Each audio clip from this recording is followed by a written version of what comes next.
Blech. Frumess talks about Halloween, Halloween, Halloween. Let's all talk about Halloween, Silver Shamrock. Welcome again to another episode of 31 Days of Horror.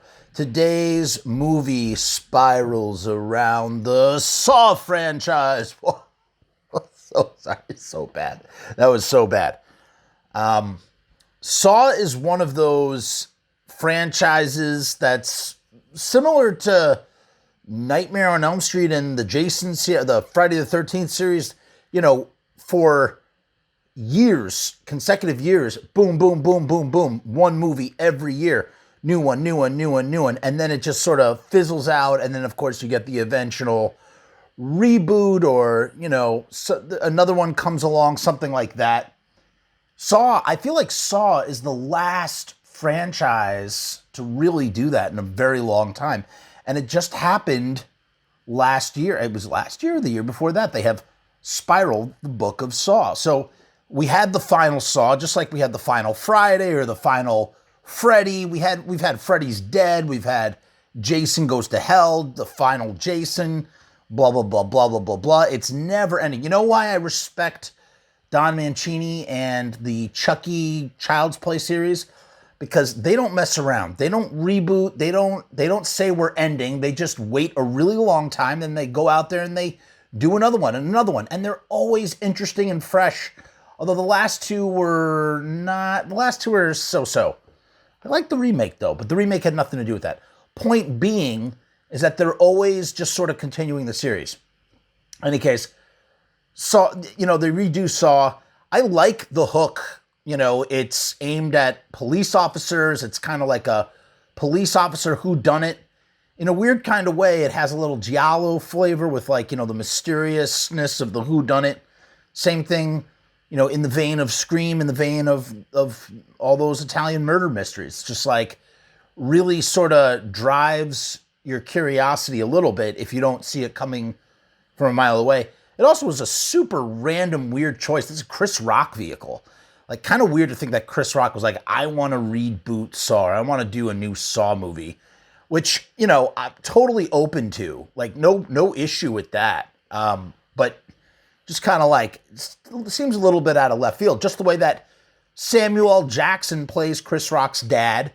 And Chris Rock has a weird sort of chin beard thing going on that looks like it's totally fake. It looks like it's been plastered on. And I love Darren Lynn Bousman. He directed Saw 2, 3, and 4, I think. I really don't know that much about Saw, but, I used to watch them when they would come out and whatnot. I think after Saw 4 or Saw 3, I started to catch them only on home video. I didn't keep going back to the theater. But for those first 3 Saw movies, I was there. And I watched everyone on home video, and they're all kind of the same, very formulaic. I think it's nice to bring DLB back to the Saw franchise. I'm sure they're going to keep making them, and I'm fine with that. What I have noticed in comparison to other horror franchises, though, the Saw movies are mean. They're mean movies. They put people in these terrible predicaments, whether they deserve it or not. And sometimes, even if they deserve it, I still don't want to see that person in that predicament. I feel empathy for them, surprisingly. That's not to say, no, some of them really did some not very nice things and deserved what they got, I guess. I guess they got their just desserts. Saw is not the first one to sort of do this sort of trap type scenario. They're taking a page out of The Abominable Dr. Phibes, played by Vincent Price. Those were the Saw movies before the Saw movies, and they were better, in my opinion. I thought, Saw really sort of spun horror on its head in the early aughts. It was a big game-changing kind of deal. And it kind of took us into the whole, torture, PORN sort of thing, phase, whatever you want to call it. But it's just a mean-spirited sort of thing. I don't know. I started to date, Chris Rock, he has a partner who's played by the guy. He plays one of the eyes on Handmaid's Tale, her baby daddy.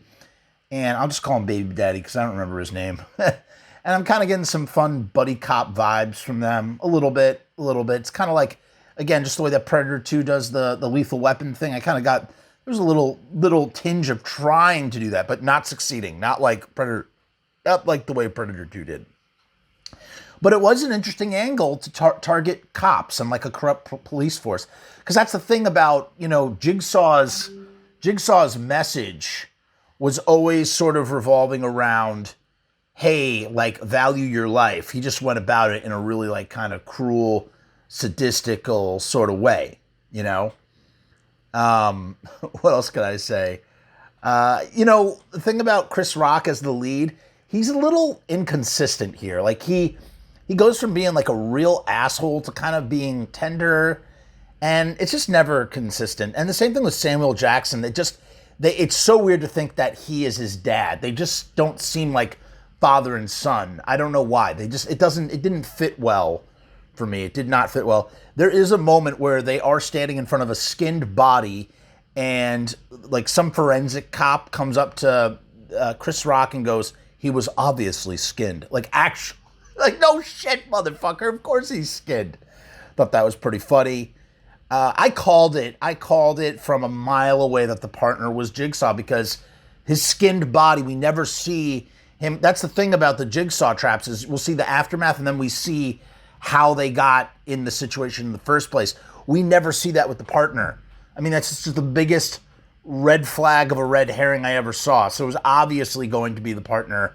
They tried to trick us. They thought we were really stupid, and they tried to fake his death to throw us off the trail like a good red herring. It didn't work. And Handmaid's Tale Baby Daddy was, in fact, the Saw guy. And they don't even explain why he's a copycat.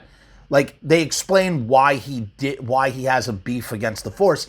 And it's this convoluted thing about his father was a witness to a murder and a dirty cop killed him, you know, and he wants revenge on the Force. And just like everything that Jigsaw does, Jigsaw always, the answer is always very literal in whatever Jigsaw is saying. So Jigsaw will say something, he'll be like, "I want a glass of water." And like, he really means that he wants a glass of water. That's a bad example. I know.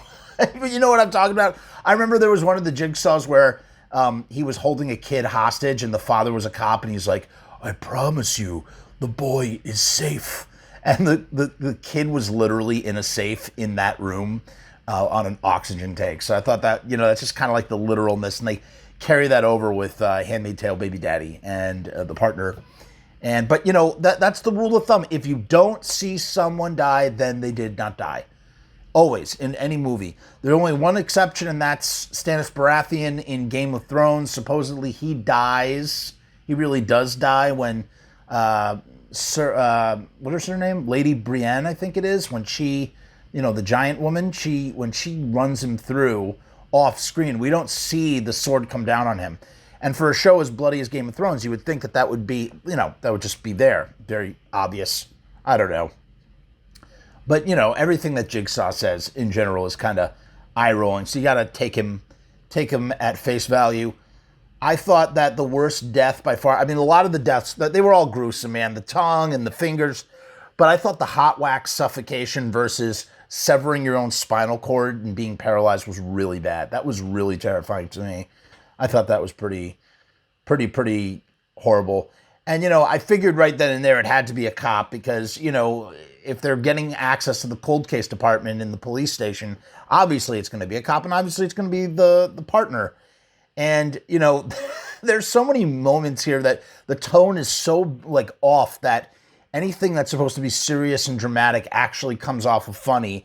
A great example of Chris Rock walking away from his boss Angie's death, and he's, like, squinting into the camera. He's like, it's just so... It's like you're trying not to laugh. It's like he's trying not to laugh. You know, one of the final traps is the glass blower, glass bottles breaking and shooting glass, and it was pretty ridiculous. I will say, without a doubt, the ending was ballsy. The ending was so ballsy. It, you know, shooting, you know, a black man with, you know, a gun. You know, like Samuel Jackson's, he's the head of the police department, and he holds up something that could be construed as a gun, and he gets blown away by his own SWAT squad.